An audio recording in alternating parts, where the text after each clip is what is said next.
finalize the chapter 5 synchronization of the processes, then move to the CPU scheduler, which is the most it's my favorite chapter in the textbook. Okay, so then last class we have seen the mutex lock to solve the synchronization problems. Mutex can be used for the lock, so you can have the wait and signal like that. Oh, by the way, so we have seen the three classical problem of for the synchronization. One is the bounded buffer problem, and second is the readers writers problem. Third one we didn't see the details, the dining philosopher problem. Dining philosopher problem, suppose that we have the 5 processes, which means a 5 philosopher, or 5 philosopher, 5 person, whatever. Then we regard each one as the process. Then in front of the 5 people, there are round table. There is a round table where there are only 5 the chopstick, okay, and there's a rice, which means these are the resources, okay, and also we have the shared data, rice. But what people can do, philosopher can do, is either eat or nothing. Eat or nothing. So, which means that when each person or each philosopher eats something, the rice, then that's the only thing this process can do. Otherwise, just the either, nothing. Each philosopher can do. However, there's a condition to eat the rice, which means to consume to enter the critical section. There are only the 5 chopsticks, so either both left hand side and right hand side, the chopstick should be available to eat rice. Okay, so which means, for example, in case this process take this one. Chopstick, this one, this one, this one. This one is kind of deadlocked. So they cannot enter nobody can eat the rice. So to eat the rice, for example here, so this one should be available to eat something. So how can we address such a problem? We can use the mutex and the semaphore. So we define the 5 chopsticks, okay? So we can define the chopstick, the semaphore, it has a 5, and then for each process, for each philosopher, one is the left hand side, one other one is the right hand side, so we need to get the both lock. So lock for the chopstick left hand side, lock for the chopstick right hand side. Then both of them are available, they'll enter the critical section. Yes? But that means if you have 5 chopsticks and you need 2 to be able to enter, that means 2 people can simultaneously enter. Oh, no. You cannot do that. That's not. So, for example, so if this one is taken by this one, 2 people, yes, that is another solution. For example, let's say that this is 1, 2, 3, 4, 5, then odd number. Okay? In this case, this is not. So these 2 can eat the same time. Yes, that will be possible. But then isn't that a problem? You can have it right. I know. So that is another solution of this one. So you can allow only the odd number only or the even number only. That can be another solution to solve this dining philosopher. So which means that these resources allow the 2 of them. Okay. There's no restriction. Okay. Yes, there's no restriction. So sometimes there will be available the resources share the data at the simultaneously the 2 or more. The process can access such a data. Okay? It's not writing problem. Okay, it's just a share. But how many process can share? But the next to each other, they cannot enter the critical section at the same time. So this is the different types of the synchronization problem. Okay, so how can we address? So we assign we create the semaphore list 5. The size is 5. That 1, 2, 3, 4, 5. Okay, so to enter the critical section to eat something, your left-hand side and right-hand side, both of them should be available, then eat it, and using the signal, you can release it. However, this may cause the problem, like in case the one for each chopstick is assigned for the one philosopher.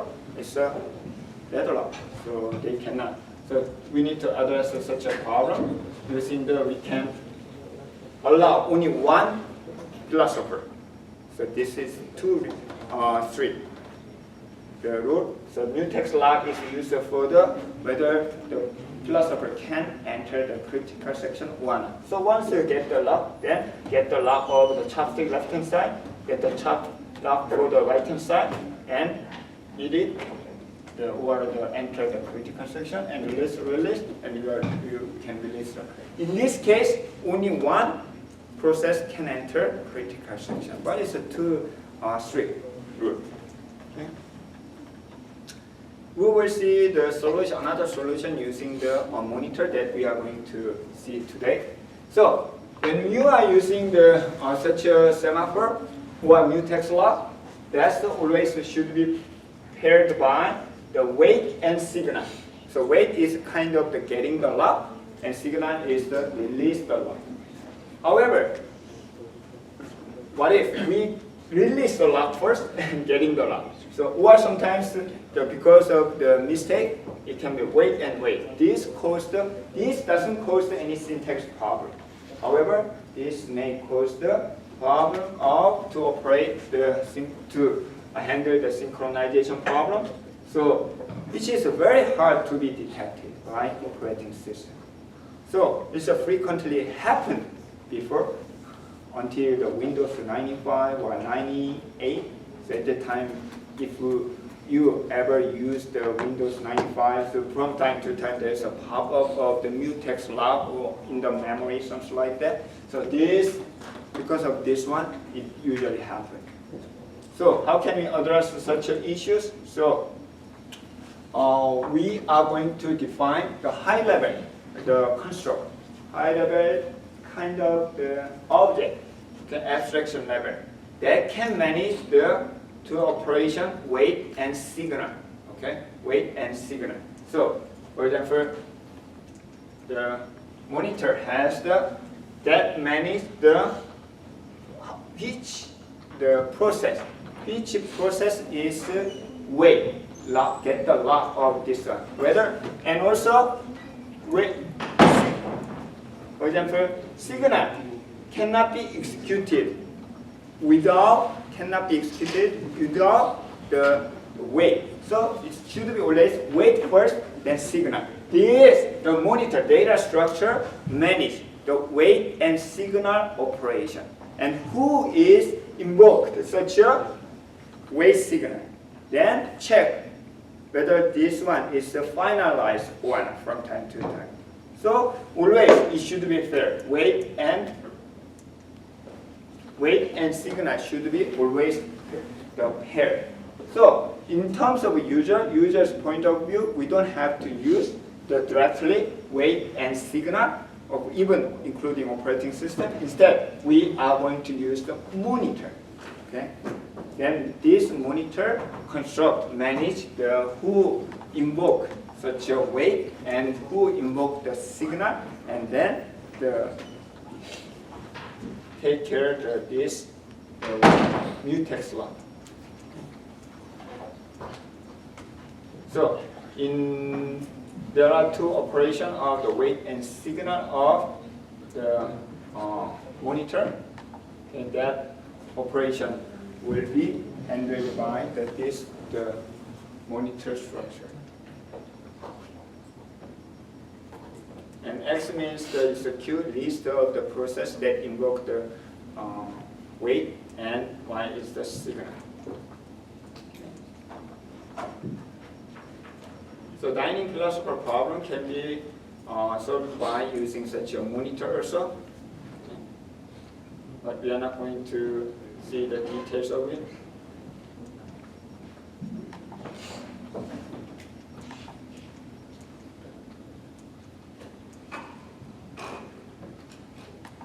Okay, so each operating system has their own solution of the synchronization problem.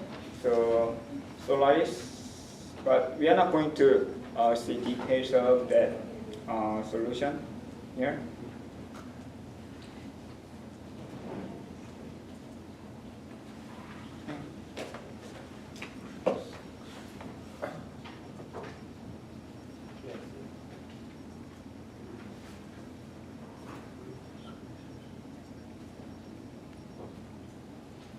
Then CPU scheduling.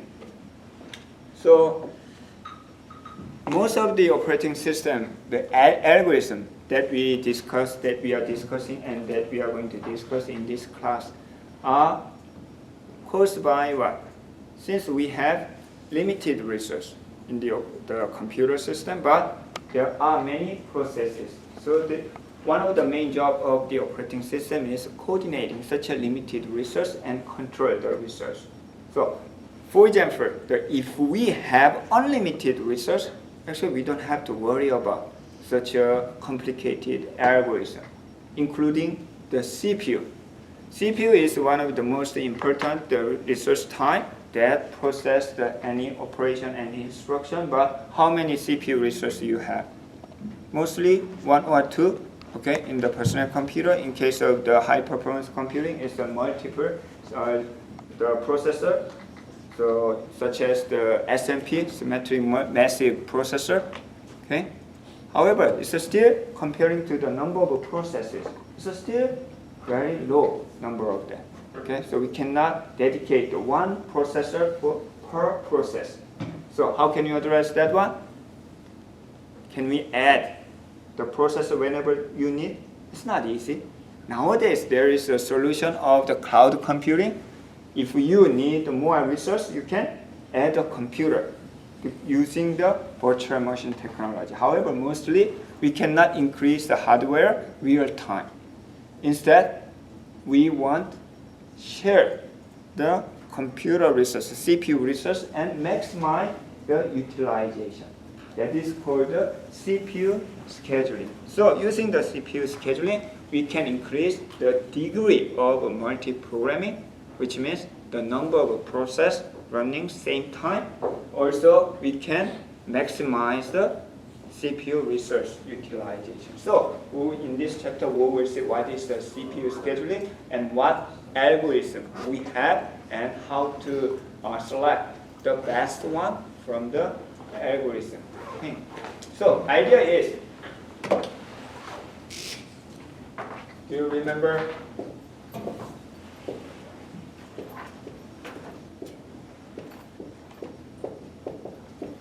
This, the diagram. So this is it's the process state diagram. So when a process is created first time, it will be new state. Okay? Then it will move to the ready queue. Once it is ready to get the computer resource, then one of them will be picked by the dispatcher, then move to the running queue. During the running queue, CPU will process the instruction. What kind of instruction? Do you know? I/O. Some of them require I/O, such as move from memory address to register, okay? Or something move the data, read the data from file, and this one. Or you have add, what increment, and decrement, what division, like that, okay? So we can see such a instruction type as one is I/O operation that require the move the data from the device to device, and another one is just operation in the register. You don't have to request the data using such a processor the instruction, you can compute the such a data. So at that time, this kind of the data is called I/O burst job. And this is called CPU burst job. Means the CPU burst job need operation in the your CPU processor. On the other hand, the I/O burst job require. What happens when you have the I/O request? It interrupt, then request to the controller to read the data. During that time, what CPU can do? During the I/O request, you request, for example, I request my GA because I forgot my laptop. So I ask the GA to bring my laptop from my office. I cannot do anything. I need to just wait. So same thing, to proceed the next operation, without data, CPU cannot do anything. Need to wait until they got the data, right? So it's just a waste of the CPU time to address such issues. Why don't we give the chance to another process while CPU is waiting? So at that time, this processor in the running queue will move to the wait queue. Okay, then dispatcher will pick up another process to utilize the limited CPU resource. So problem is how to select the process, right? Even though I just mentioned dispatcher will select, how can operating system select the process from the ready queue to the running queue? So that is the problem of CPU scheduling. How can we select maximize the CPU resource? Because of this one. The process has the mostly I/O job or computation job. So during the I/O job, CPU cannot do anything. So we try to use this time and this time and this time for another process. So that is the CPU scheduling problem. By the way, there are two types of the scheduling algorithm. One is like for example, postman delivery schedule. So my house is located in the corner of the houses. So from my room, actually I can see the most of the view of this area. So usually in the afternoon, the postman, the truck coming to this way and going this way, then move to this way. So I wonder why he do not deliver the mail to here. So actually what he is doing is he visit here always at the right hand side. Okay? So postman actually try to minimize the total distance, okay, to deliver all the mail. Okay? At that time, if we can find optimized way to deliver the mail, which means he can make the total distance is the minimum distance. Okay? Actually, he can reduce the total distance to deliver the mail.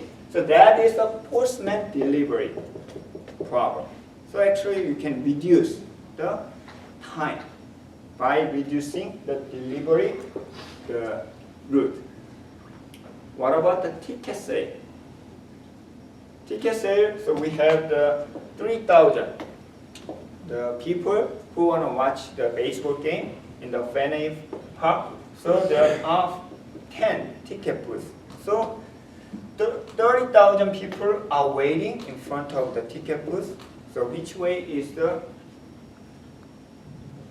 most fair way to sell the ticket?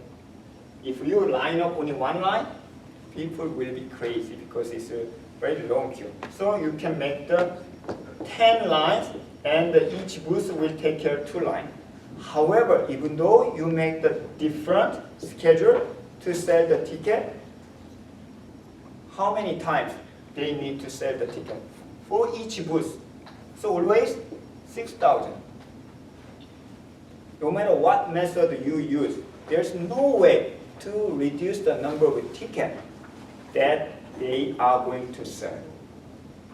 Only just a feeling. If we have the one line, it's too long. So make the 10 lines, like the security, the line in the airport. So you need to wait, right? There are priority, but except the priority zone. So anyway, you need to wait. It's the same thing.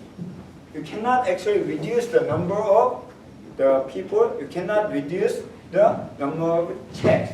Okay. So this problem is called CPU scheduling. CPU scheduling is the same thing. Even though you have the most optimized algorithm, okay, you cannot increase the CPU time.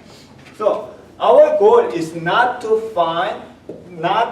increase the CPU time or whatever. No, not like this. We try to maximize.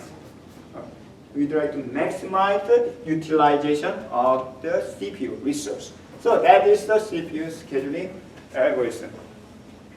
Somebody may be confused. The CPU scheduling algorithm increase the CPU time. No, it's to maximize the CPU time.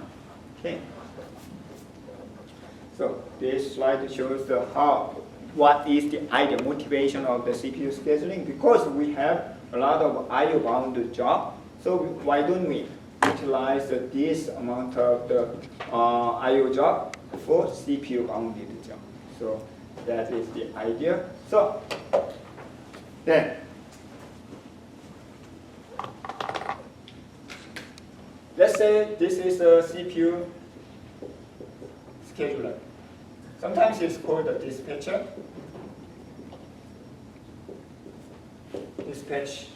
To dispatch the process to the CPU. Okay. When this CPU scheduler will be activated? During the I/O. So first, yes, I/O is one of the things. In case of the I/O, okay, operation, then dispatcher will find the next process. And also, what if terminate? There's no process, right? In the running queue, in case the process is terminated, then CPU scheduler need to find the next process. And also, sometimes process going back to the ready queue, if that reaches the maximum amount of time to be processed. Okay? So like for example, 0.1 second is the maximum duration to hit the CPU or to stay in the running queue. So if the process reaches the maximum amount of time, then go back to ready queue, then the CPU scheduler will be activated. And what else? So running to here, and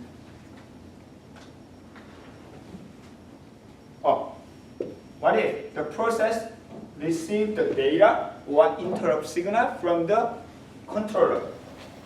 They find the data, then inform to the operating system using the interrupt signal. So this process should be ready to get the CPU resource. So this processor will move to the ready queue, then CPU scheduler will be activated. So first one is the running queue, go back to the ready queue, waiting for I/O and go back to the ready queue, also terminate and from wait to the ready queue. This time the CPU scheduler will be activated, will select the next process. So this is called the non-preemptive, the schedule. Okay. Also, there are sometimes the preemptive cases of the CPU scheduler, like the accessing share data and other. But in the CPU scheduler, we will consider only non-preemptive cases to select the next process. Also, this CPU scheduler is considered as a short-term scheduler. Comparing to the long-term scheduler will decide which job, which process itself will take the entire computer resource, like the MS-DOS. MS-DOS can have only one process at a time. So they will decide which process will take the CPU resource. This usually takes a CPU time longer than this CPU scheduler. This CPU scheduler, like the microsecond level, the activated. So this is called the dispatcher.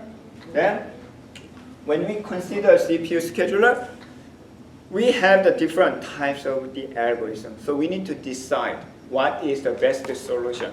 So which CPU scheduler algorithm will be selected. At that time, we can consider some of the criteria. One is the CPU utilization. Ideally, 100% utilization is the best solution.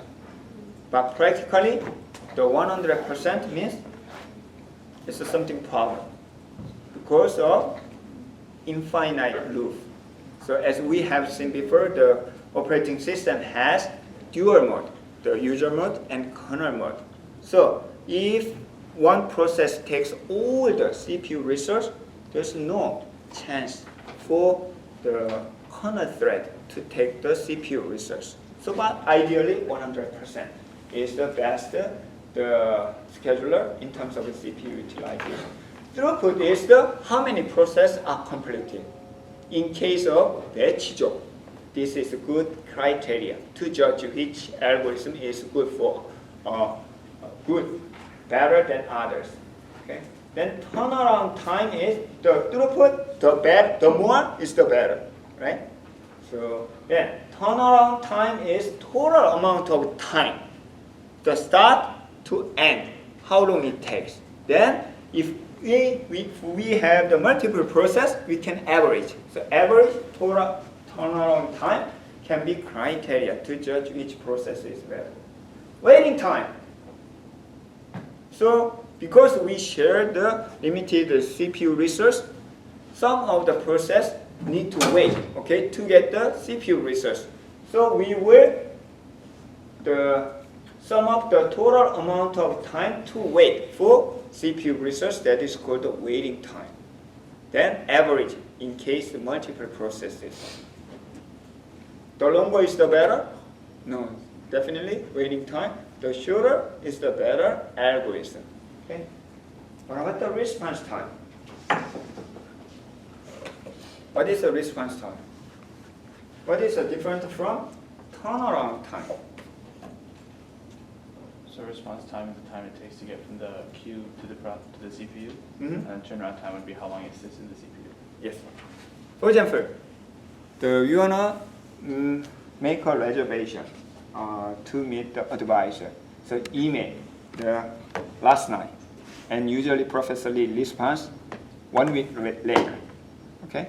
Then your first response is 1 week. Okay. After. So response time is 1 week. But the meeting time itself is 1 hour, 1 day, for example. Then your turnaround time is 8 days. You understand what I'm saying? So for example, so this one is a time and 0, 1, 2, 3, 4, 5, 6, 7. Okay. Then student A and there's a student B. Okay. Then student A requests at this time to make to have a meeting with Professor Lee. Then response this time. Okay. Then have a meeting 1 day. So total, to complete the meeting, it takes 8 days. So student B, okay, got the response the second day, 1, 2, and have a meeting 7 days. So total 9 days. In this case, the student A turnaround time is 8. Okay, turnaround time is 8. And what is the waiting time and the response time? This response time is the 7. So first the response. And what about the student B? What is the response time? It's a 2 days. Okay, first the response is a 2. Then 2. Turnaround time is 9. because its process is completed now. So response time is the total amount of time between request and first response.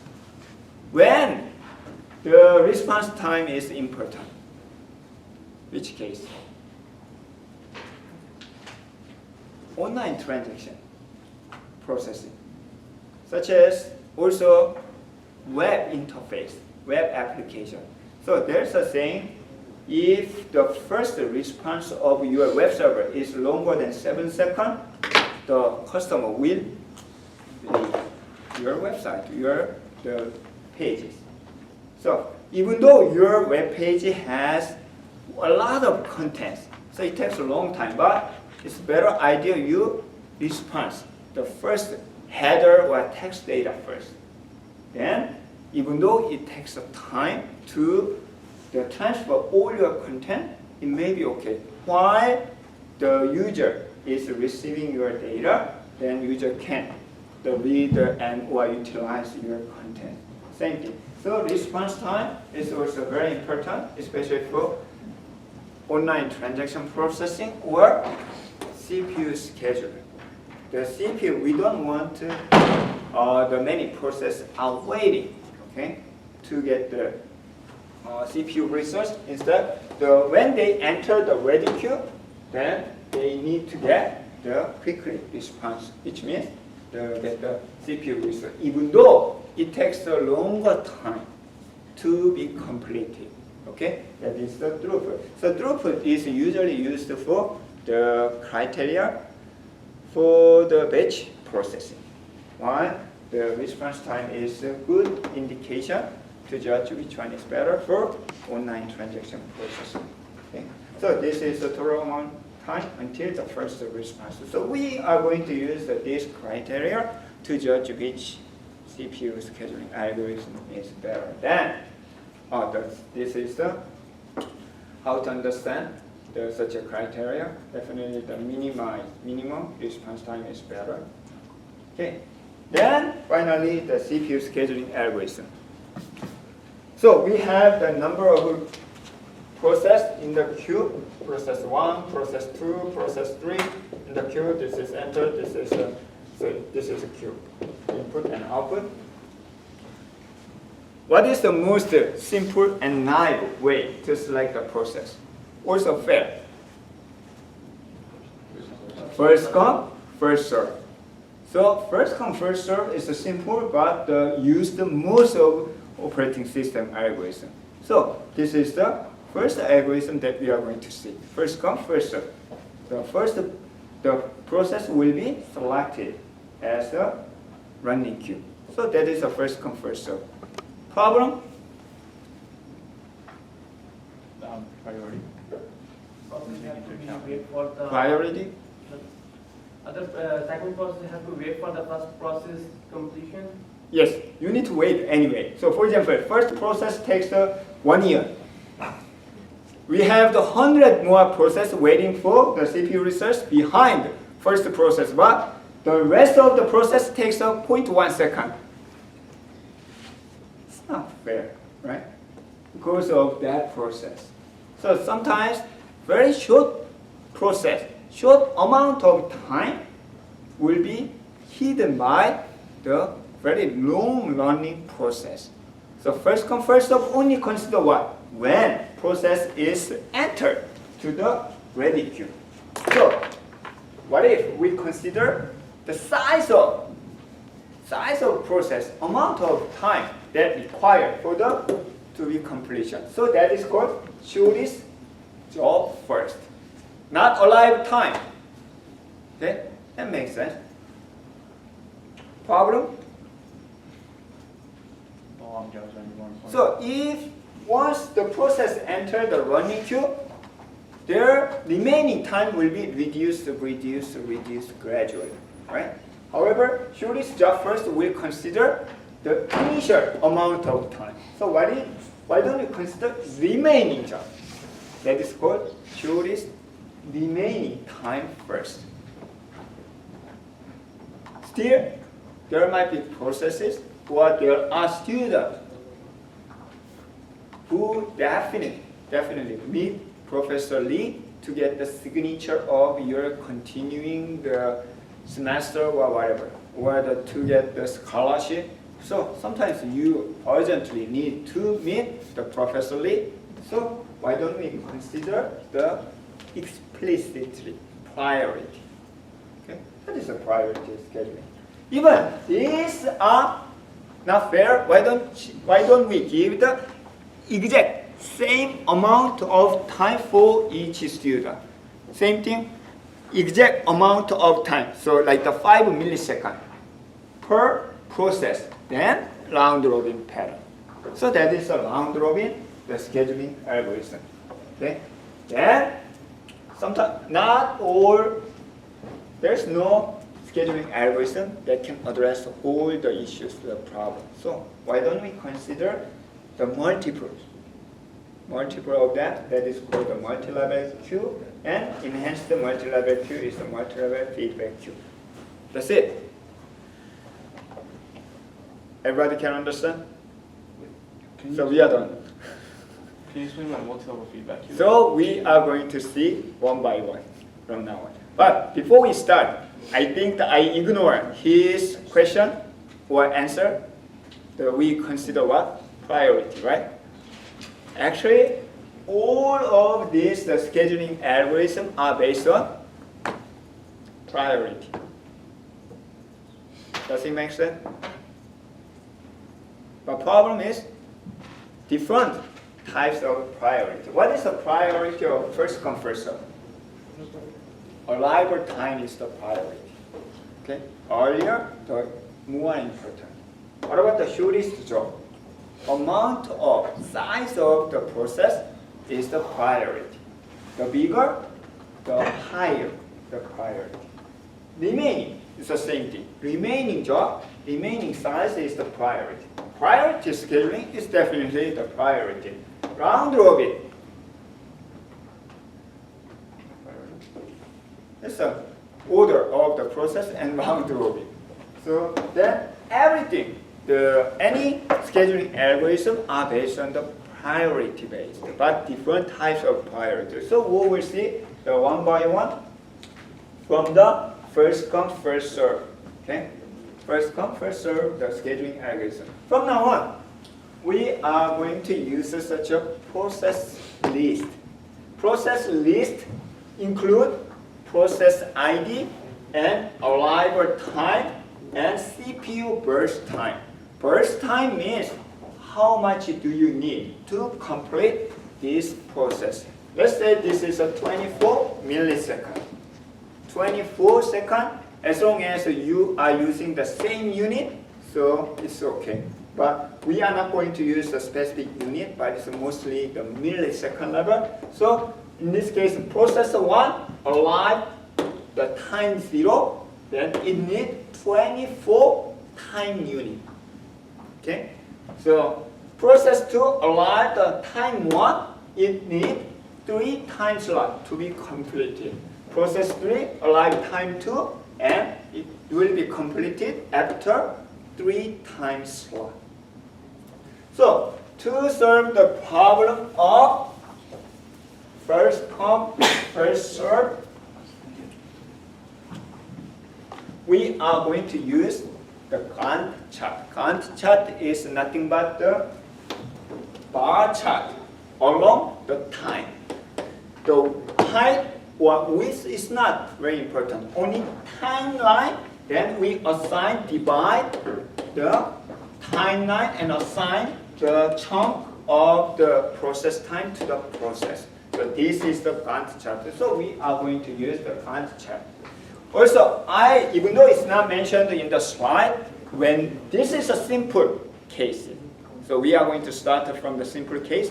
So I believe all students in this classroom can intuitively understand how it works.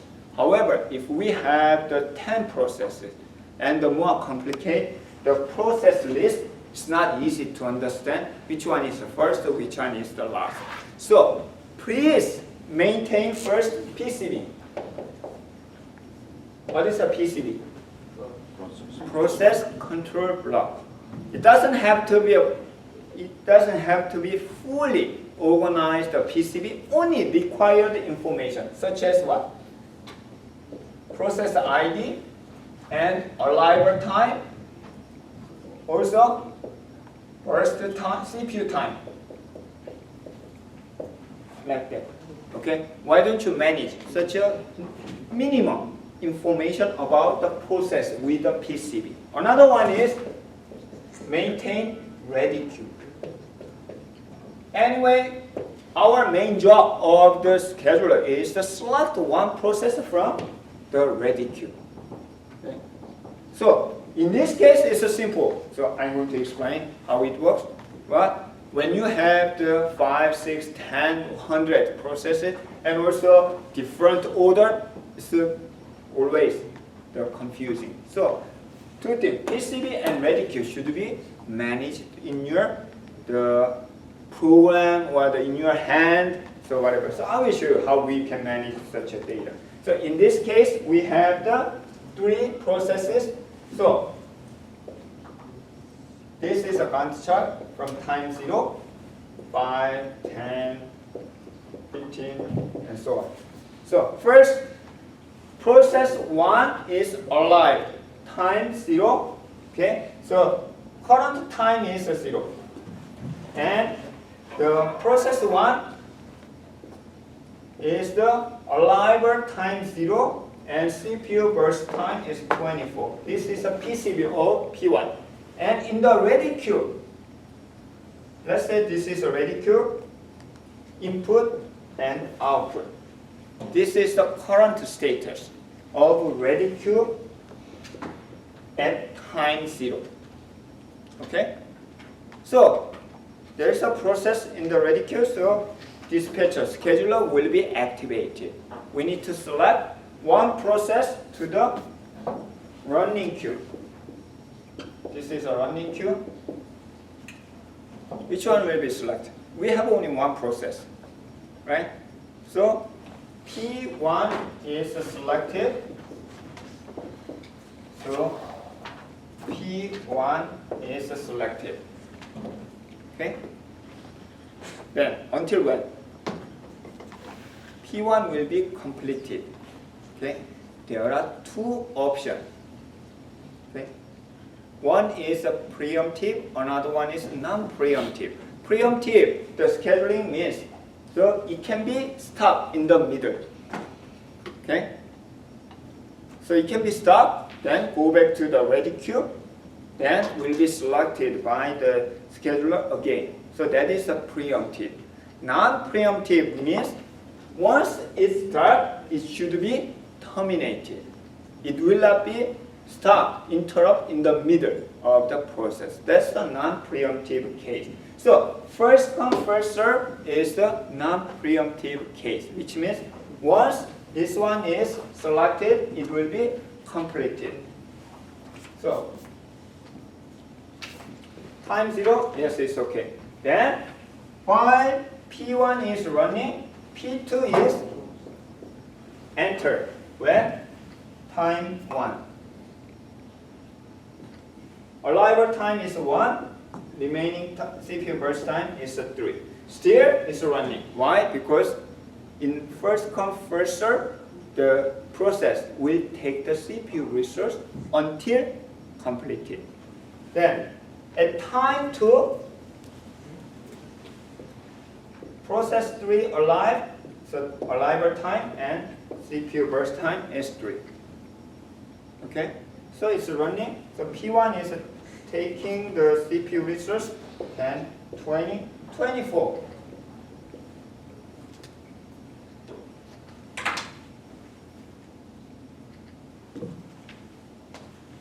I brought okay. So P1 will take CPU resource until 24, until terminated. Okay? Then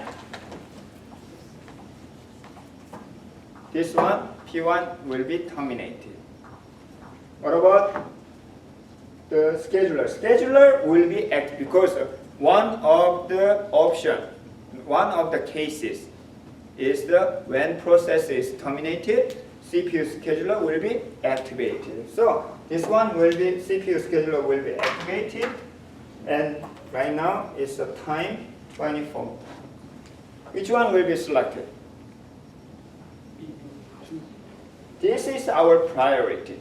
Okay, arrival time. So P2 will be selected, and this one. How long? 3. So 27. So P2 is selected. Then in time 27, this P2 will be terminated. Okay, so CPU scheduler will be activated. So select the next one is a P3. Then nothing, and this will be P3. So that is the Gantt chart. For first comes, first served based on this processing list. Okay, I know in this case it's very simple. It's too simple to use such a complicated one. But for your practice, why don't you try? In the later, definitely believe me. So you cannot calculate the process. You cannot run the algorithm in your mind. Definitely not. So more complicated. At that time, at least manage the running, the ready queue, and this is a ready queue, and this is a running queue, and the time with the PCB information. Okay, so this is our answer. This is the 30. Then next thing is yes. Is there any time when process moves from ready queue to running queue? We ignore such a time. The latency is a very short time. Actually, moving time itself, it doesn't take a time. Problem is the context switch. But in this case, we try to focus on the algorithm itself. This question is, what if the context switch overhead? Yes, there is a short amount of time. Actually, it's not short. It takes some time. So that is during that time, you cannot do anything because it's a changing, transient time. But in our algorithm, we are going to ignore such a latency.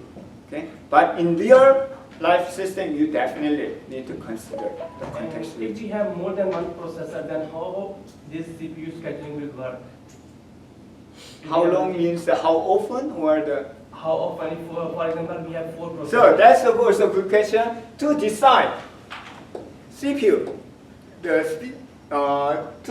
for CPU scheduler to decide the process, it takes a time, right? So it should be very short. So even though you have the very nice algorithm, but it takes 1 second, 2 seconds to select the process, I don't think that works, right? So that also needs to be considered in the real system, but in our algorithm, we will ignore such a time. Okay, to focus on algorithm itself. Okay. Any other question? The next step is, after you build a Gantt chart, we need to evaluate how much faster this algorithm is, whether this algorithm is working or not, using what? The 5 criteria that we have discussed. So, throughput, or the response time, waiting time, and also turnaround time. Among them, mostly we will use waiting time and response time. Okay, so first waiting time. What is the waiting time of the P1? It arrive time 0.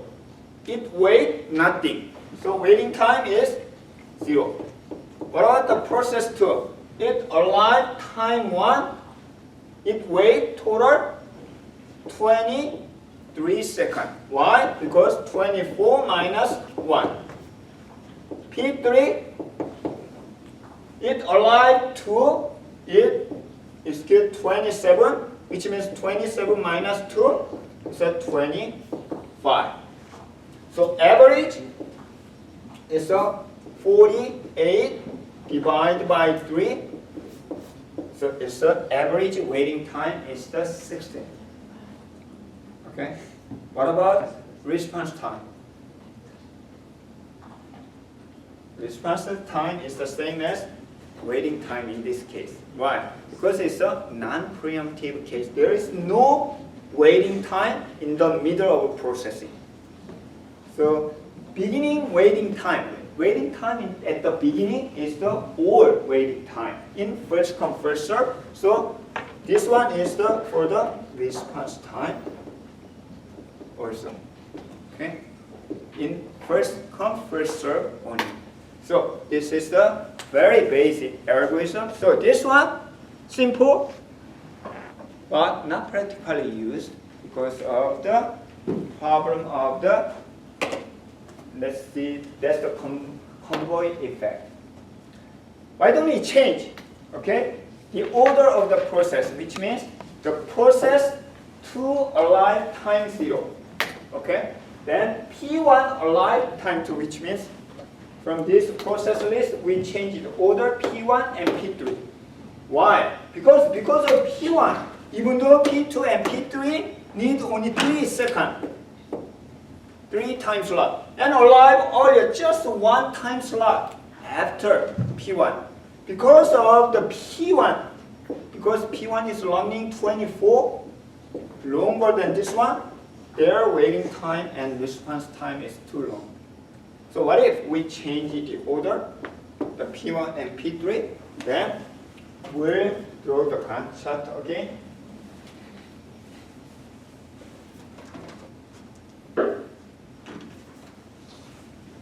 So this time I'm not going to use this one, but later I will show you how to use this one again. So P2 arrived at time 0 and P3 arrived at time 1, but after P2, P3 will be selected. Okay? And then after P3 is completed, P1 will be selected. So P2, P3, P1, this is the result of the Gantt chart for P2, P3, P1. Then if we calculate the waiting time and response time, the P1 arrived time 2, arrived time, execute the time 6, arrived time 2, waiting time is 4. What about P2? P2 execute the time 3, arrived the time 1, 2. P3, 0. So total 6 divided by 3, so 2.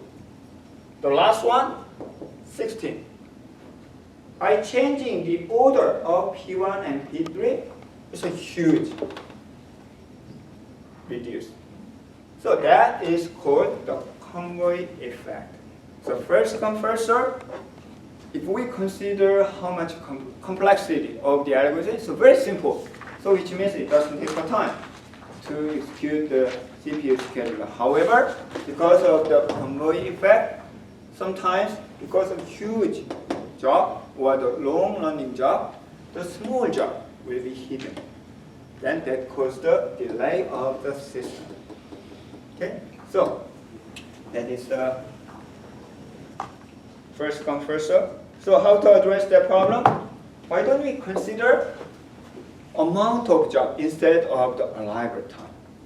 Okay, so that is the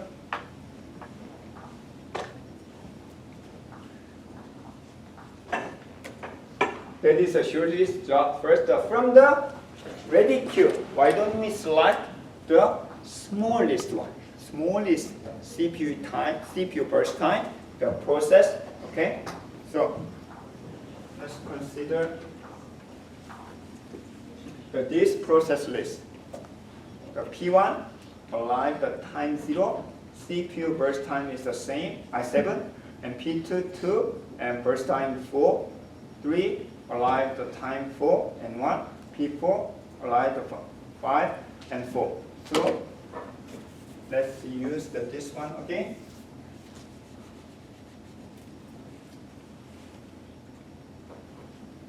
And P1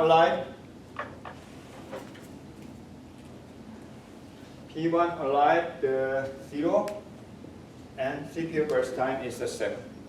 Okay, then this time scheduler will select this one because it's a shortest job. Okay, this is the only process in the ready queue, so this one will be selected.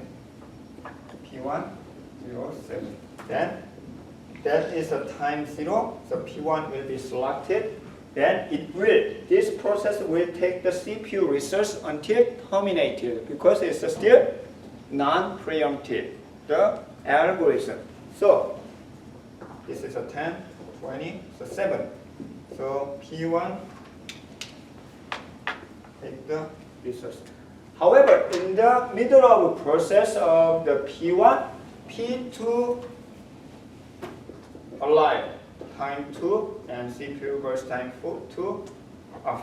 P3 alive the time 4 and CPU burst time 1.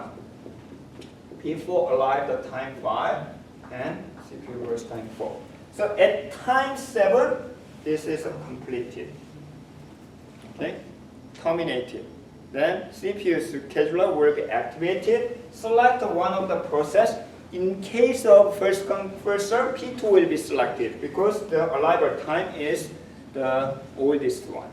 However, in shortest job first, SDAF, we are going to consider this. Okay, which one is the shortest job? P3. So P3 will be selected and arrival time 4 and 1. Then remove from the queue. This is the best way to maintain the CPU scheduling algorithm. Then, how long it will take? One time. So P3. So P3, and this is a time 8, 7, 8. Okay, and next, so once this one is terminated, next one will be P2 and P4. They have the same amount of CPU burst time. We need a tiebreaker. So we can use first come first serve as a tiebreaker. So P2 will be selected. So 2, 4. So how long? 4. So until 12. P2 will be selected. So P2 not here. Till 12. So P2. Next, this is the only one in the ready queue. So until 16. So this is a P4. And finalize. Okay, this is the same as the discount chart. Okay, the only difference, we are going to consider amount of CPU burst time as the priority. Okay, to select the process. So let's check the average time. So average waiting time is P1. P1 start to 0, alive 0 is a 0. P2 alive the 2, executed 8. So 8 minus 2 is a 6. P3 alive 4, execute 7. 7 minus 4 is a 3. P4 alive 5 and execute 12. 12 minus 5 is a 7. Total 16 divided by 4 is a 4 time slot on average. It's a waiting time. What about response time? It's the same thing. Why? Because in the middle of the processing, there's no waiting time. So first response time is the same as waiting time. So waiting time is also this one. So this is a shortest job first. Okay. Is there any like reasonable amount of time or like non-trivial amount of time that's taken up by sorting? Like, you have to ever account for like the sorting and finding. There might be. So this is a basic algorithm. Okay. This is a basic algorithm. There are a lot of the CPU scheduling algorithm that consider something sorting or the very details of the algorithm. Even nowadays, the operating system, the company, they try to develop the better and better performance or the specialized CPU scheduling algorithm. At the time, you can consider any other data structure to enhance. But enhanced means that depending on your requirement. If your operating system is real-time operating system, it's very critical. Okay, even you need to consider the latency of your scheduling algorithm or the context switch time, and there are a lot of things you need to consider. But this is just a basic. We ignore such a thing. Okay. Yeah. Another variance of the heuristic job first is the preemptive case. Preemptive means in the middle of process, we will activate the CPU scheduling algorithm, which means, for example, while P1 is running, actually P2 is alive. Okay? P2 alive to the ready queue. At that time, it's an interrupt. Then CPU scheduler will select, consider again, and select one of the process. Okay? Which means the process in the running queue will be back to the ready queue. Okay? That is called the preemptive case of the heuristic job first. Okay? So for example, we are going to use the same process list as the previous one. It's a 7414. It's the same thing, but here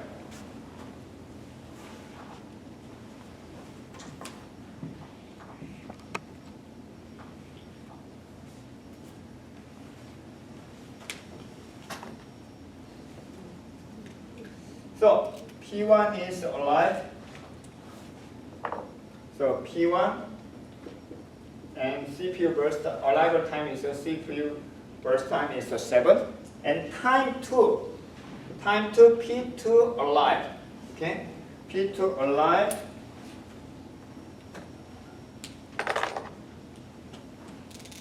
Arrival time is 2, CPU burst time 4. At that time, P1 is go back to the end of the queue. Then CPU scheduler will running again.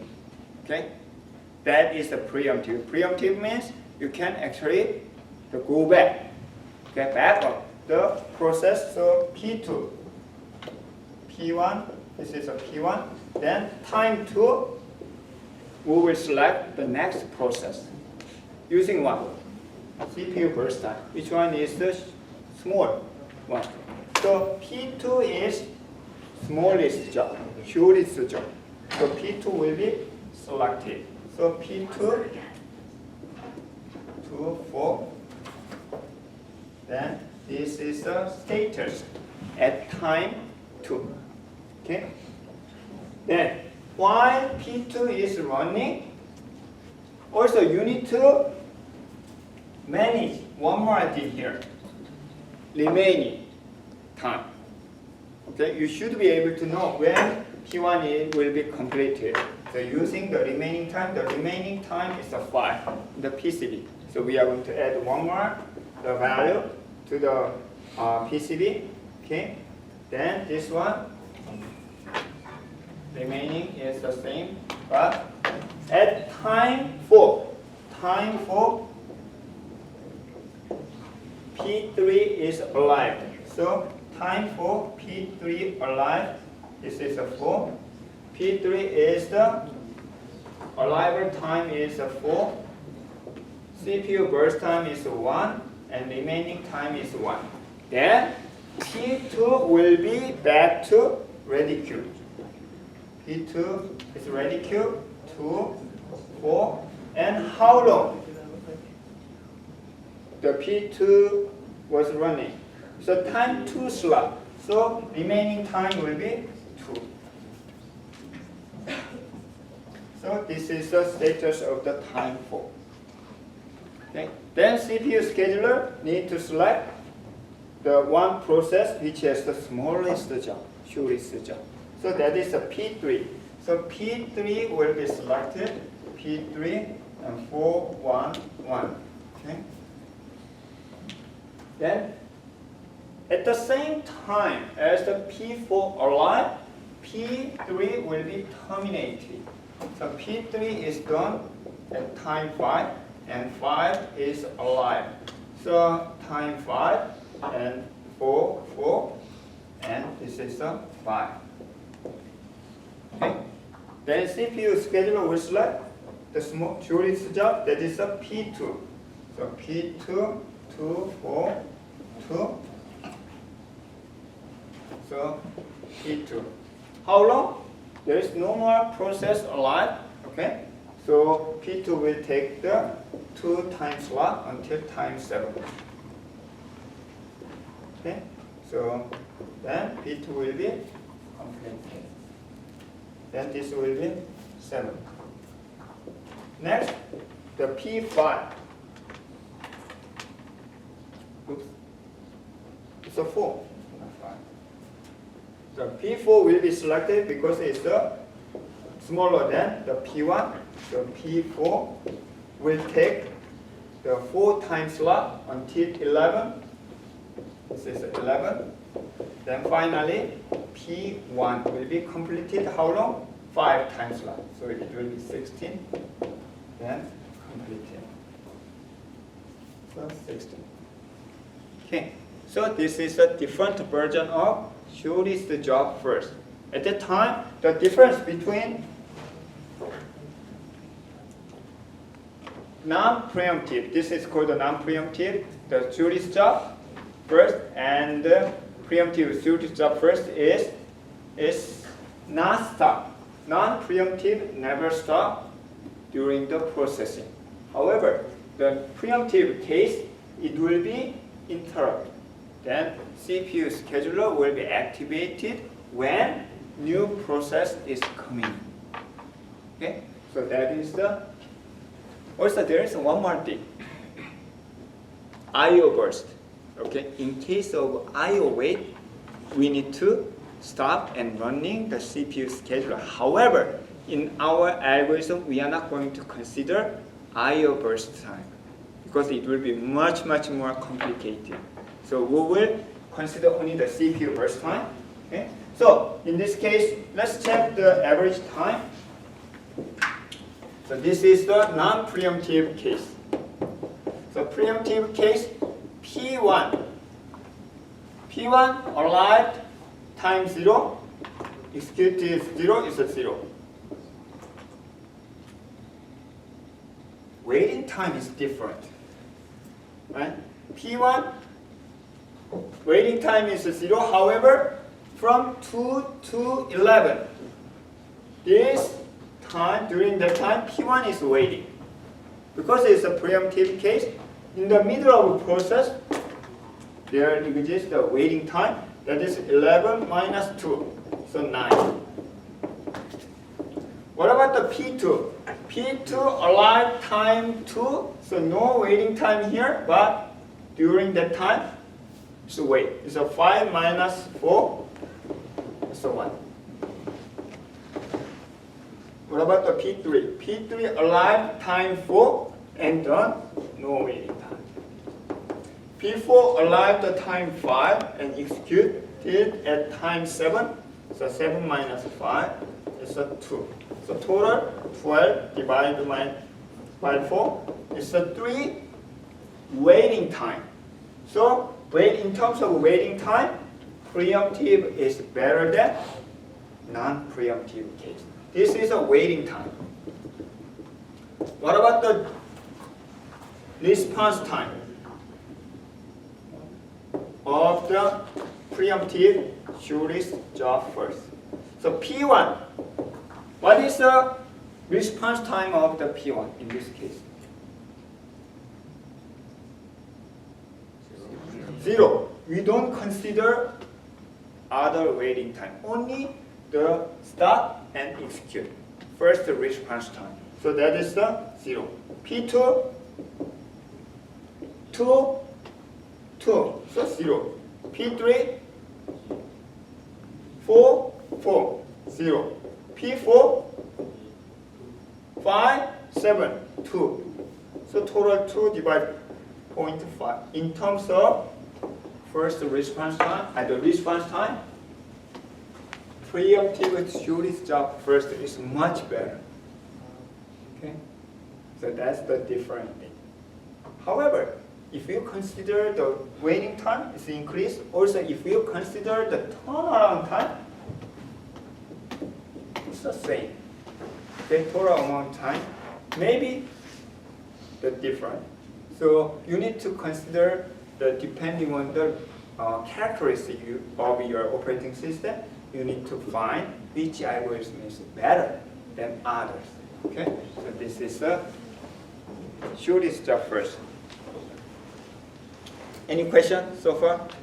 I think until the shortest job first, you can do in your mind, even though you do not manage this one, I think you should be able to. However, if we have the more complicated process list, I don't think it's easy. So please try to manage ready queue and the running queue and the PCB with the Gantt chart. That is the best way, okay, to practice. Okay. Question? How exactly do you calculate the waiting time?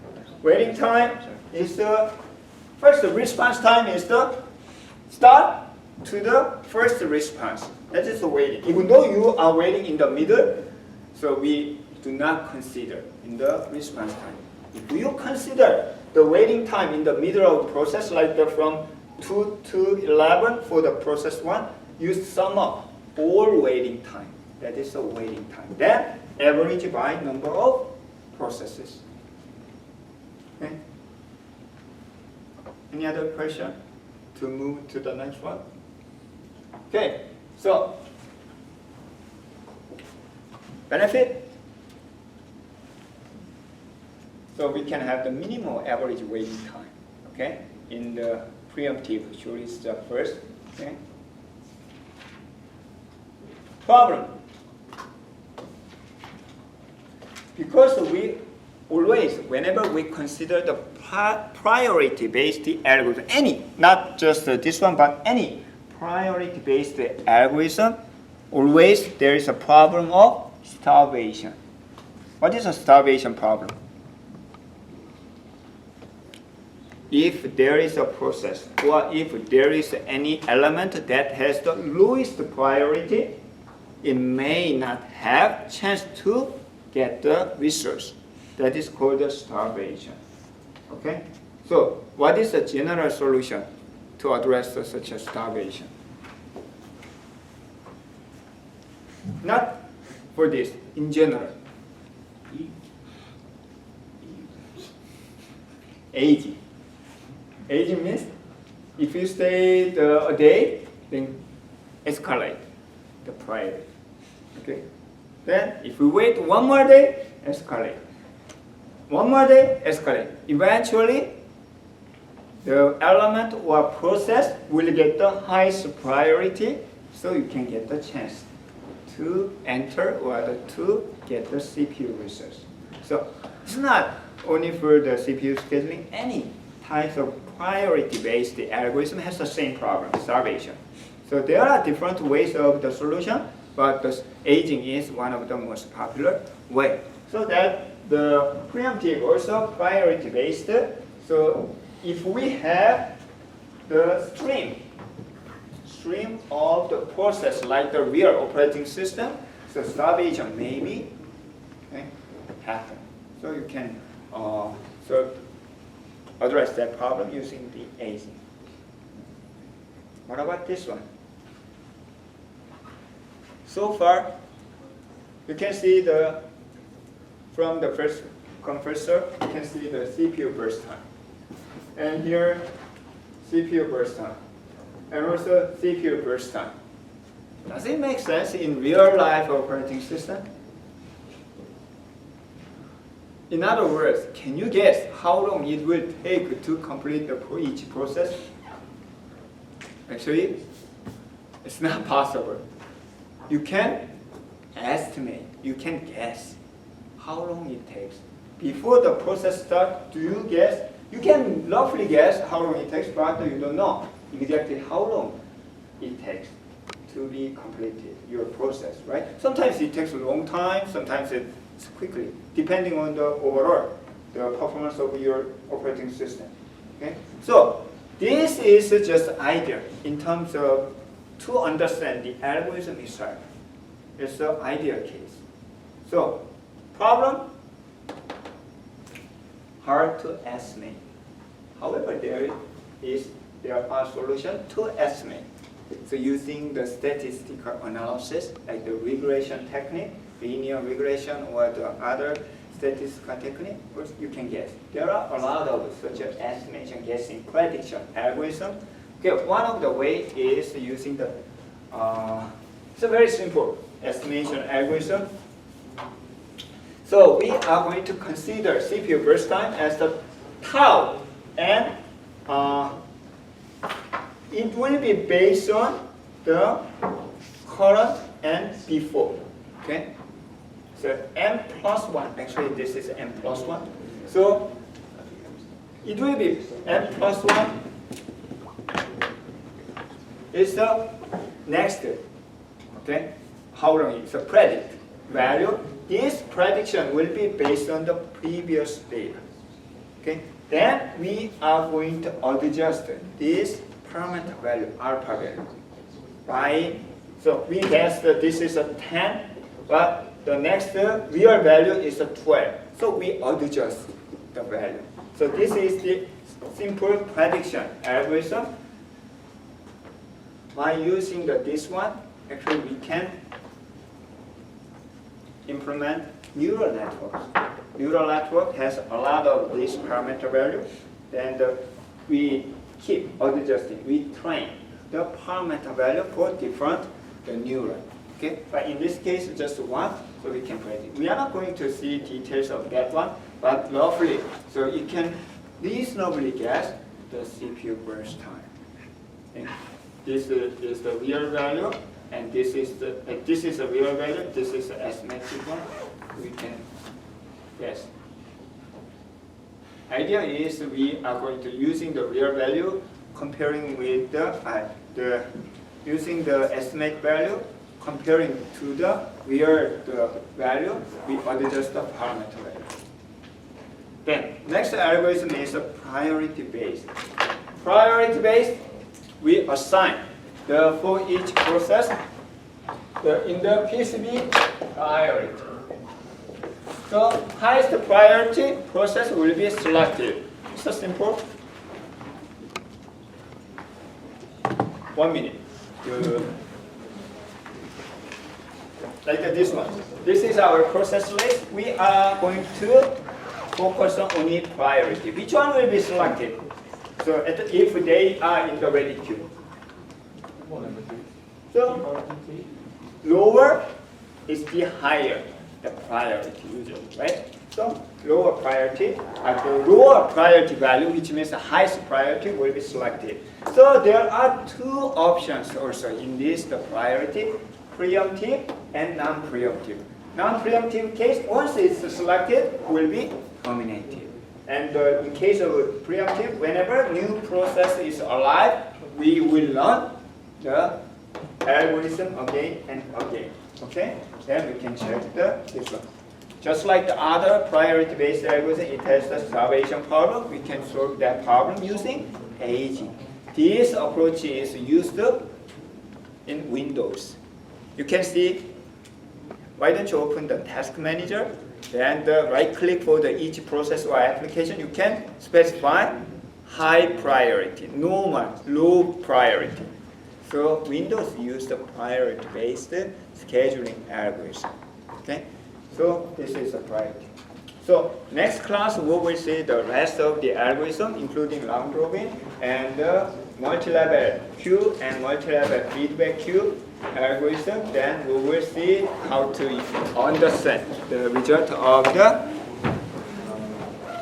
different scheduling algorithm. Okay, and I think today is the due date to submit the CPU the shell programming.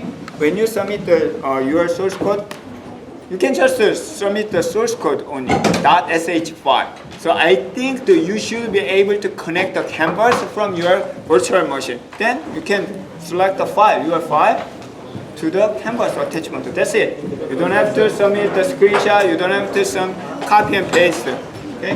Thank you, and see you on.